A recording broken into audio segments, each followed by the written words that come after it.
Very good morning बेटा।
अभी 1 से 2 मिनट और रुकते हैं, वैसे भी टाइम नहीं हुआ है, 1 मिनट ऑलरेडी है, तो और बच्चे भी आ रहे हैं थोड़े से।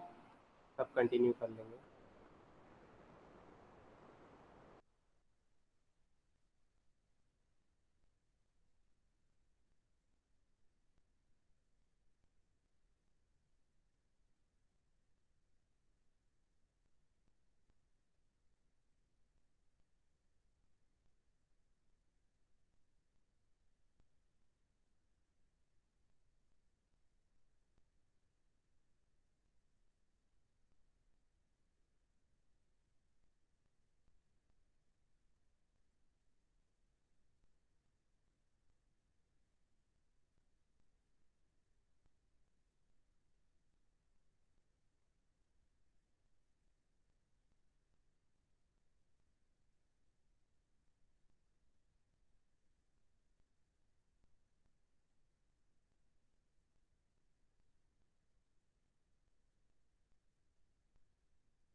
चलिए बच्चे आते रहेंगे, मेरे ख्याल से हम लोग कंटिन्यू कर लेते हैं। अ, कल वाला भी अगर याद हो तो हम लोगों ने ऑलरेडी थ्रेडिंग ही पढ़ा था, और आज भी हम लोगों का थ्रेडिंग ही है। कल में हम लोगों ने नॉर्मल थ्रेडिंग से रिलेटेड बात की थी, और आज हम लोगों का है मल्टी थ्रेडिंग से रिलेवेंट। यानी कि थ्रेडिंग में जो पैकेजेस हम लोगों ने देखे थे, क्लासेस दे देखे थे, उनका यूज़ आज भी होगा। ऐसा नहीं है कि हम उनका यूज़ नहीं करेंगे, लेकिन वहाँ पे हम ज़्यादातर बात करते सिंगल थ्रेड की बात कर रहे थे, और यहाँ पे हमारे पास मल्टीपल थ्रेड्स की बात होगी। जैसा कि आप हेडिंग में भी यहाँ पे देख रहे होगे मल्टी थ्रेडिंग, जैसे आप देख रहे हो कि मल्टी थ्रेडिंग, तो एज इट इज परफॉर्म हो रहा है कि मल्टी थ्रेडिंग की बात की जा रही होगी, है ना।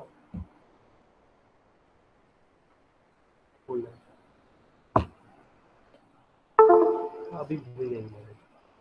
तो मल्टी थ्रेडिंग की हम बात कर रहे हैं यहाँ पे। तो मल्टी थ्रेडिंग की अगर हम बात करते हैं तो डायरेक्टली नाम से ही यहाँ पे रिप्रेजेंट हो रहा है कोई ऐसा कंटेंट जिसमें एक से ज़्यादा थ्रेड होंगे, यानी कि तभी हम मल्टी थ्रेडिंग की तरह से ट्रीट कर सकते हैं उसको। Multi threading in Java is a process of executing multiple threads simultaneously, यानी कि हमारे पास एक से ज़्यादा जो थ्रेड्स होते हैं, या फिर हम कहते हैं कि एक प्रोसेस आया है, उसके अंदर ढेर सारे हमारे पास थ्रेड्स अवेलेबल हैं, वो एक साथ एग्जीक्यूट कर रहे हैं। तो हमारे पास क्या कोई ऐसा प्रोसीजर, कोई पैटर्न या फिर कोई ऐसा एल्गोरिदम होता है जिनके थ्रू से हम ये परफॉर्म कर सकते हैं? हाँ, उसको हम बोलते हैं मल्टी थ्रेडिंग। और मल्टी थ्रेडिंग की हेल्प से हम मल्टीपल थ्रेड्स को एक साथ सिमल्टेनियसली वर्क परफॉर्म कर सकते हैं। और सिमल्टेनियसली का मतलब होता है कि एक ही टाइम पे एक से ज़्यादा वर्क किए जा रहे होंगे। अगर आप पूरी स्क्रीन में कहा से सबको शेयर ही होती है, तो शेयर हो रही है, तो आप यहाँ पे भी देख लोगे एक प्रोसेस ये चल रहा है जो पीपीटी की तरह से इसको ट्रीट करा रहा है। मैं पीपीटी में मूव करा के दिखा रहा हूँ। एक प्रोसेस तो हमारा ये है, और दूसरे में अगर हम देखें तो ये हमारा जिसपे हमने वापस ले आ गए हैं गूगल मीट, तो एक दूसरा प्रोसेस ये है।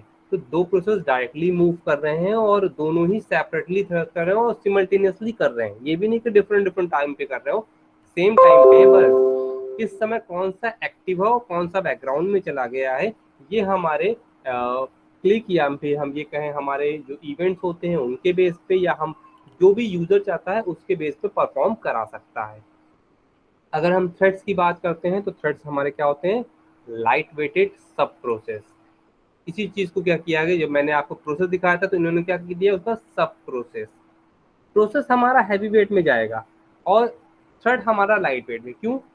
प्रोसेस में अभी आपने देखा होगा, तो ये हमने पीपीटी दिखा रहे हैं जिसपे अब सारा वर्क हो रहा है, तो ये हमारा एक पूरा प्रोसेस है, और अगर इसका जो वर्किंग हो, उसको जो डिजाइन किया गया होगा, उसमें बहुत बड़ा एल्गोरिदम लगाया होगा, बहुत ढेर सारी कोडिंग की गई होगी, तब जाके ये प्रोसेस बना है। और अगर हम नॉर्मल सब प्रोसेस की बात करते हैं तो उसका एक पर्टिकुलर छोटा सा पार्ट, यानी कि आपने लास्ट टाइम में भी ऑलरेडी पढ़ा होगा कि जो हमारा थ्रेड होता है क्या होता है? पीस ऑफ चंक, या फिर पार्ट ऑफ प्रोसेस, या फिर आप क्या कहोगे, एक छोटा सा एक ऐसा कोड जो सेपरेट हो, जिसको आप एक्सिक्यूट करो, जो अपना पाथ खुद से फाइंड आउट कर पाए और इजीली रन कर ले, और आउटपुट आपको जो नीडफुल है वो जनरेट करा दे। इसीलिए इसको लाइट वेटेड कहा था, क्योंकि ये सब प्रोसेस होता है, उसका एक छोटा सा पार्ट होता है, एक चंक कह सकते हो आप, पूरे पूरे ढेर सारे प्रोग्राम में से एक छोटा सा पार्ट, उसको हम थ्रेड की तरह से ट्रीट करते हैं। अब उसी को ही इन्होंने फिर से नीचे लिख दिया, smallest unit of processing. Same चीज है, दो डिफरेंट चीज नहीं है। यानी कि आप छोटा सा पार्ट कह लो, या फिर स्मॉलेस्ट यूनिट ऑफ प्रोसेसिंग, जो आप प्रोसेस कर रहे हो उसका छोटा सा पार्ट, और एक्स्ट्रा कोई चीज नहीं होता। यानी कि हम कोड की बात कर रहे हैं, छोटा सा कोड जो सेपरेट किया जाए, उसको हम एज ए थ्रेड की तरह से ट्रीट करा रहे हैं, जो हम लोगों ने लास्ट टाइम में भी देखा था। अगर याद हो तो हम लोगों ने रन फंक्शन को भी रन कराया था, तो वो एक थ्रेड था जिसको हम रन फंक्शन की तरह से ट्रीट करा रहे थे, और इसी तरह से हम लोग आगे भी अभी देखेंगे n नंबर ऑफ थ्रेड्स पे वर्किंग करके। अब थ्रेडिंग की बात की जा रही है, अगर हम मल्टी थ्रेडिंग की बात कर रहे हैं, तो फिर हमारे पास दो टॉपिक और भी आ जाते हैं जो इसी से रिलेवेंट होते हैं। यानी कि हम multi processing and multi threading. Multi threading and multi processing अलग पार्ट नहीं हो कह सकते हैं, क्योंकि हर इन दोनों के ही अंदर मल्टी प्रोसेसिंग में भी थ्रेड्स यूज हो रहे हैं, और मल्टी थ्रेडिंग तो बाय डिफॉल्ट नाम भी है थ्रेडिंग का, कि उसके अंदर ढेर सारे थ्रेड यूज हो रहे हैं, तो दोनों में ही हमारे थ्रेड्स यूज हो रहे हैं। Both are use to achieve multitasking. अगर हम यहाँ पे देखें तो हम मल्टीटास्किंग परफॉर्म कर रहे हैं, पीपीटी पे भी काम कर रहे हैं और अपने हम इस पर्टिकुलर गूगल मीट पे भी वर्क कर रहे हैं। और अगर ध्यान हो तो यहाँ पे अगर आप देखो तो इसकी रिकॉर्डिंग भी हो रही होती है। तो लगातार मल्टीटास्किंग कंटिन्यू हम लोगों की चलती रहती है। मल्टीटास्किंग का कॉन्सेप्ट क्या जाता है, इस मल्टीटास्किंग में n नंबर ऑफ थ्रेड्स या फिर हम कह सकते हैं n नंबर ऑफ सब प्रोसेस एग्जिस्ट करते हैं। अब सब प्रोसेस हम कब बोलेंगे, जब हम मल्टी प्रोसेसिंग की बात करेंगे तो सब प्रोसेस बोल सकते हो, जब थ्रेडिंग की बात करेंगे तो मल्टीपल थ्रेड्स की आप बात कर लोगे। है कहीं ना कहीं एक हमारे सारे कुछ कोड ही हैं जो स्मॉलेस्ट यूनिट के फॉर्मेट में एग्जिस्ट करते हैं। We use multi-threading then multi-processing because the threads are shared memory area। अब हम क्या कहें यहाँ पे कह रहे हैं, हम ज़्यादातर क्या यूज़ करते हैं, मल्टी थ्रेडिंग का यूज़ कर लेते हैं, उसके बाद मल्टी प्रोसेसिंग का। क्योंकि कोई भी एक प्रोग्राम आप रन करा रहे होगे तो कहीं ना कहीं हमारे पास मल्टीपल थ्रेड एग्जिस्ट कर जाएंगे। अगर आपने दूसरा प्रोग्राम एक साथ में यूज़ किया है तो मल्टी प्रोसेसिंग। तो ऑटोमेटिकली अगर आप देखो तो हम क्या बोले, हमने एक प्रोग्राम पहले ओपन करेंगे और उसका यूज़ कर रहे होंगे। तो अगर हमने पहले एक प्रोग्राम ओपन कर लिया और उसका यूज़ कर, तो हम मल्टी थ्रेडिंग यूज़ कर रहे हैं क्योंकि उसके अंदर n number of threads exist करते हैं। लेकिन अगर हम एक और उसी समय प्रोग्राम ओपन कर लें तो इसका मतलब हम मल्टी प्रोसेसिंग की बात की जा रही होगी। सेम टाइम पे हम मल्टी प्रोसेसिंग काम कर रहे होंगे तो हमारा क्या है, हम मल्टी प्रोसेसिंग पे चले जाएंगे। अगर थ्रेड की बात करते हैं तो यूज करते हैं शेयर्ड मेमोरी एरियाज, यानी कि एक ऐसा एरिया जहाँ पे आप एक थ्रेड आया, उसने वर्क परफॉर्म किया, तुरंत ही वो रिमूव कर दिया जाएगा, स्पेस खाली हो गया, फिर दूसरा थ्रेड आया, सेम मेमोरी एरिया को यूज किया और इस तरह से हमारा बहुत सारा मेमोरी एरिया बच जाता है, यूटिलाइज किया जाता है। और स्पेसिफिक हम इन थ्रेड्स को एरिया प्रोवाइड नहीं करते हैं कि हमने कहा कि इस पूरे थ्रेड को हम एक एक एरिया प्रोवाइड करते, नहीं। वर्क थ्रेड आता है, वर्क करता है, वो उस पर्टिकुलर एरिया को, मेमोरी के एरिया को रिलीज कर देता है। They don't allow to separate, ये देखो जो मैंने अभी बोला था वहीं पे ये अलाउ किया, दे don't allow the separate memory area so save memory.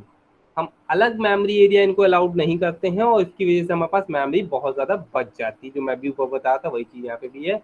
और कंटेक्ट, अब ये सबसे अच्छा चीज़ है, अगर हम इस कंटेक्ट स्विचिंग को पढ़ें तो सबसे पहला क्या आता है, अगर यहाँ पे देखो स्टेट है, state of the process and thread.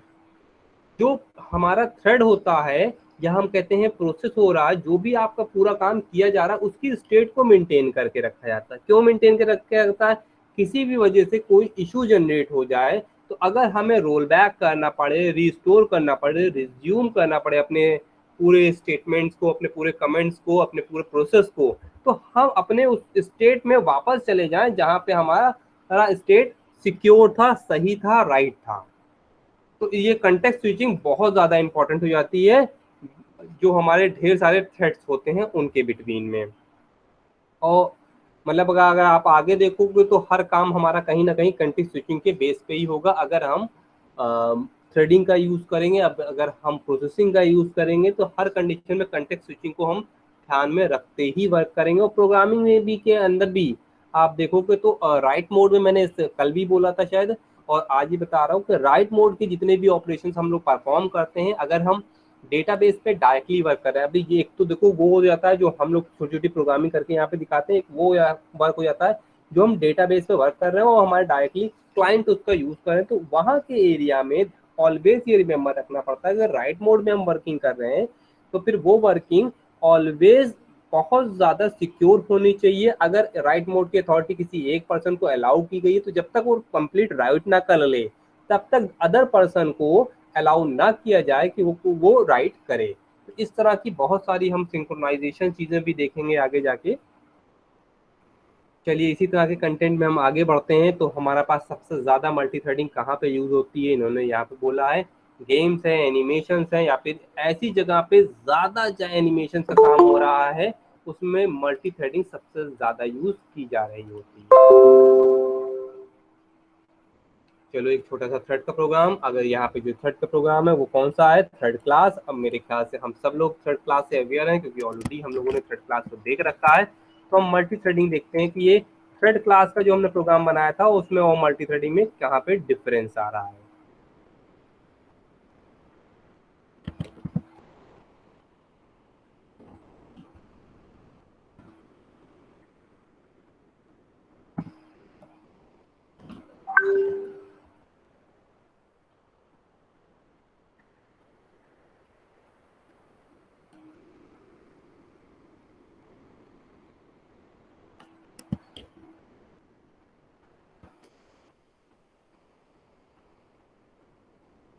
Main method हमारा इसके अंदर है, तो हम एक काम और करेंगे।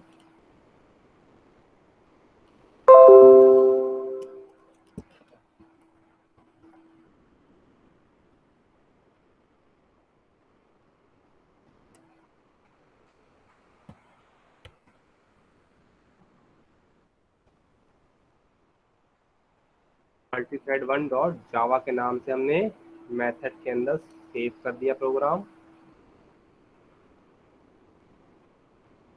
इस प्रोग्राम को विजिट करते हैं, क्या किया जा रहा है इस प्रोग्राम के अंदर। क्लास है, मल्टी थ्रेडिंग आ गया हमारे पास। इसका जो आपको क्लास का नाम देना है यहाँ पे वो देख सकते हो, यहाँ पे मल्टी टीएच लिखा है यानी कि थ्रेडिंग आ गया। क्योंकि हम थ्रेड क्लास का यूज कर रहे हैं और लास्ट टाइम में भी हम लोगों ने पढ़ा था, तो हमें एक्सटेंड क्लास करना पड़ेगा क्योंकि ये क्लास है, तो क्लास को ऑलवेज एक्सटेंड करना पड़ेगा आपको। इसके लिए फिर हमारे पास एक रन फंक्शन अवेलेबल होता है जो ऑटोमेटिकली वो प्रोवाइड करता है। हम डायरेक्टली इसको ओवरराइड कर रहे होते हैं, यानी कि ये हमारे पास अवेलेबल है, उसको दोबारा से हम इसमें लिख रहे होते हैं। पब्लिक वॉइड रन फंक्शन, इसके अंदर ट्राई कैच अप्लाई किया गया है। ट्राई कैच का मतलब होता है कि अगर कोई एक्सेप्शन जनरेट करेगी तो उसको मैनेज किया जा सके। तो ये हम लोग ऑलरेडी आगे भी इस ट्राई कैच ब्लॉक को पढ़ेंगे, तो अभी हम ट्राई कैच ब्लॉक पे बहुत ज़्यादा एम्फेसाइज नहीं यहाँ पे कर रहे हैं। इसमें देखेंगे तो एसओपी यानी कि system dot out dot println, जो भी मैसेज इसके अंदर दिया गया है विद वेरिएबल्स वो सारा प्रिंट करेगा। तो इसमें क्या है, ये तो एज इट इज थ्रेड लिख के मेंशन किया जा रहा है, प्लस जो थ्रेड क्लास अवेलेबल होती है उसका एक फंक्शन आप कह सकते हो करंट थ्रेड। और current thread dot gate ID, मतलब एक फंक्शन से दूसरे फंक्शन से कोरिलेटेड होता है, और गेट आईडी की हेल्प से जो भी उस पर्टिकुलर जो हमारा मेथड रन कर रहा है उसको एक आईडी अलॉट कर दी जाएगी। यानी कि जितनी बार हमारा थ्रेड कॉल किए जाएंगे, जितनी बार हमारे थ्रेड्स की वर्किंग की जा रही होगी, और हर एक थ्रेड को एक यूनिक आईडी प्रोवाइड कर दी जाएगी। तो वो आईडी जो क्या होगी वो हम लोग जानेंगे। और इज रनिंग, ये इज रनिंग क्योंकि डबल कोट्स में प्लस के साइन के साथ, तो एज इट इज प्रिंट हो जाएगी। तो आइए हम इसमें देखेंगे कि मेन में हम लोग क्या कर रहे हैं। क्लास का नाम मेन आ गया हमारे पास, इसके बाद एक एन की वेरिएबल हमारा डिफाइन कर दिया 8 से, यानी कि एन के अंदर 8 आ गया है। यहाँ पे फॉर लूप 8 टाइम्स तक रन करेगा, यानी कि हमारा जो फॉर लूप रन कर रहा है 8 टाइम्स तक रन कर रहा है, और इसके अंदर जो ऑब्जेक्ट बना है यानी कि वो भी हमारे पास 8 टाइम्स तक जनरेट करेगा। तो जनरेट करने का मतलब ये ऑलरेडी आप लोगों को शायद पता है कि हम पहले अपने क्लास का जो भी हमारा यहाँ पे क्लास होता है उसका ऑब्जेक्ट बना देते हैं, और ऑब्जेक्ट की हेल्प से डॉट स्टार्ट फंक्शन जैसे ही कॉल करेंगे ऑटोमेटिकली ये रन फंक्शन कॉल हो जाएगा, और रन फंक्शन कॉल होने की वजह से जो भी इसके इंटरनल कंटेंट है वो एक्सिक्यूट कर रहे होंगे। तो अब यहाँ पे ये ध्यान दो कि अगर हम आप पहली बार एक्सिक्यूट करेगा तो एक यहाँ पे गेट आईडी जनरेट होगी, ऑटो जनरेट होकर प्रोवाइड की जा रही होगी, तो ऑटोमेटिकली कुछ भी आईडी दी जाती है। रैंडम ऑर्डर में हो सकती है, कंपलसरी नहीं कि आप असेंडिंग डिसेंडिंग किस ऑर्डर में हो, जो भी उस समय ऑर्डर पिक किया जाएगा वो आईडी इनको थ्रेड को प्रोवाइड कर दी जाएगी, वो डिस्प्ले करनी चाहिए। तो इसको हम प्रोग्राम को रन भी करके देखते हैं।